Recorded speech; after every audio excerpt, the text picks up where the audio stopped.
Hello, everyone. This is Michelle Mickey Jones, and I am coming to you this evening so that we can discuss the technical aspects of writing.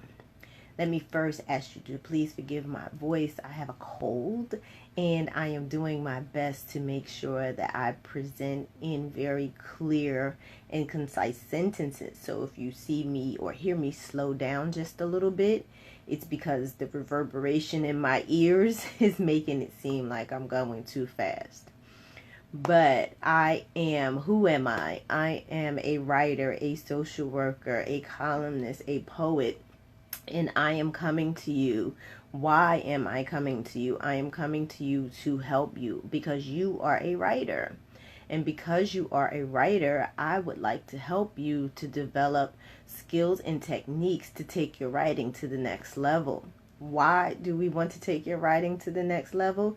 Because you want to make money. You not only want to tell your story, but you want to make money in doing so. How do we do that other than developing the skills and the techniques? We, as a social worker, I will help you to get in touch and in tune with those things that have been holding you back from speaking your voice. That's the short and skinny of it. I am, as I said, Michelle Mickey Jones. So if you have been following me, I say good evening to you, good morning to you, or whenever you were catching this on the replay. If you are new to following me, then I say welcome to you, and I thank you for following me.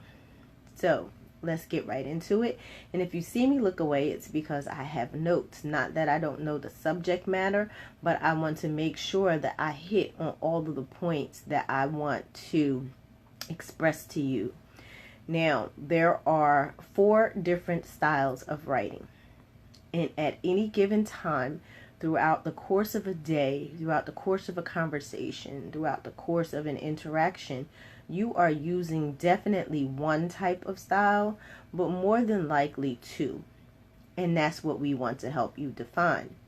Because in your everyday speech, we tend to navigate from one to the other, and we transform and don't even know it. So, for example, the first step or style that we're going to talk about is, I gotta say this word, expository. Expository. Expository. And what does that mean? It means that you explain, which is what I'm doing to you right now. I gave you a word and I defined it. Expository writing is very factual. And even when you are speaking, it's still very factual. You don't add opinion to it. You don't add fiction to it. It is basically research. And it is a how-to guide to do something. So, what do we mean by expository writing? And what do we mean by factual writing? If you are giving a topic, say that your term paper is due, whether in high school, grad school, undergrad, whatever. Your professor, teacher has given you a topic, and your topic, let's say, is astronomy. And you have been giving a defined part of astronomy, which is the planets. Everything that you discuss is going to be related to the factual nature of the planets. You're not going to add anything to it. You're not going to take anything away from it. You are going to explain the planets. That's simple, right? Let's break it down a little bit easier. How to. Have you ever thought about making a peanut butter and jelly sandwich? Simple, right? Something that may be common to a lot of people. So if it's not peanut butter and jelly, it's a ham and cheese sandwich or a tuna salad sandwich. Now, expository writing comes in when you have to write out step by step on how to design that sandwich. What do you do first? Do you get the plate? Do you get a napkin? Do you get your utensils? Do you make your tuna? If you make your tuna, how do you make your tuna? Do you get the peanut butter and jelly? Get the ham and cheese? Do you slice cheese, or is it processed pre-sliced cheese? You use wheat bread or you use whole bread? You use a bun. That's what I mean about expository writing and it being factual. It is a how-to guide on whatever your subject matter is. In this case, again, it was peanut butter and jelly, or ham and cheese, or tuna salad. So you can't just tell someone to get the peanut butter and jelly, take the knife, and spread the peanut butter on the bread. Well, you forgot to tell them that they needed to get the bread. You forgot to tell them to open the jar of peanut butter to stick the knife into. Forgot to tell them to clean the surface. So however you would explain that, you will have to make sure that your steps are very clear and concise so that you will get the end result. And the end result with that example is a completed sandwich. Okay, so that's what we're talking about when we're talking about expository writing. So it includes how to, it includes majority of your textbooks in school, because your curriculum is based on what is printed in your textbooks. So if you're going through the Pythagorean theorem, it's a formula.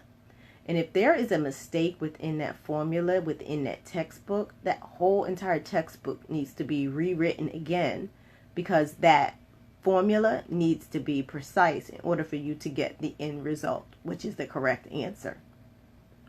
So when you're talking about expository writing, you are talking about your how-to guides. You are talking about your textbooks. You are talking about recipes. And you're talking about technical manuals. Like the manual that comes with the microwave, the manual that comes with the washer and dryer, the manual that comes with your hair dryer, the manual that comes with your electric toothbrush, or better yet, the manual that comes in 5 different languages that helps you put together your end table. Simple as that. So that's what we're talking about when we're talking about expository writing. We're talking about being very clear and concise on your definition. Now, earlier I said that at any given time you could use 1, definitely, and maybe even 2 different types of writing when you speak or when you write. So whilst you're going through the expository phase and that's your entire focus, how about you also take your description, your technical manual. It is also descriptive. What do I mean by descriptive? Because it gives you an example of each and every part that it is referring to. So if you are assembling a bookshelf, it will tell you how many side pieces you have, how many back pieces you have, how many inner pieces you have, how many screws you have, and what type of screws you have.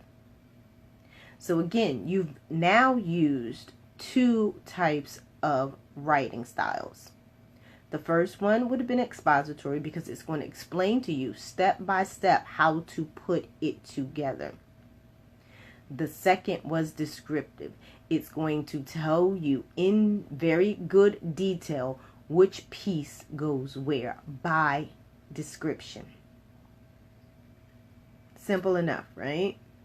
So what we'll be talking about through part 1, part 2, part 3, and part 4 are the various styles of writing. So the first one that we've discussed thus far is expository writing. And expository writing is an explanation of factual nature. That's what we're talking about, an explanation of any given subject. So, in your daily conversations, in your daily writing, if you are writing a ebook, electronic book, and you want to write an ebook on how to bake a sweet potato pie. That's expository writing, because you're going to give a recipe, which is all of your ingredients, and then you're going to give a step-by-step guide on how to have all of those raw ingredients result in your pie. And that includes remembering to turn on your oven. So again, this is Michelle Mickey Jones, and I am a social worker, a writer, a poet, and a columnist. Thank you. That's my new title. Thank you. I don't know if I mentioned that earlier. That's a new position that I hold now as a columnist. And I am here to help you learn how to develop and assist you in developing skills and techniques that would make you a better writer by examining those things that are holding back your voice. So, part 1 of technical writing, expository writing, being able to explain clearly and concisely a given topic with factual information. Have a great day.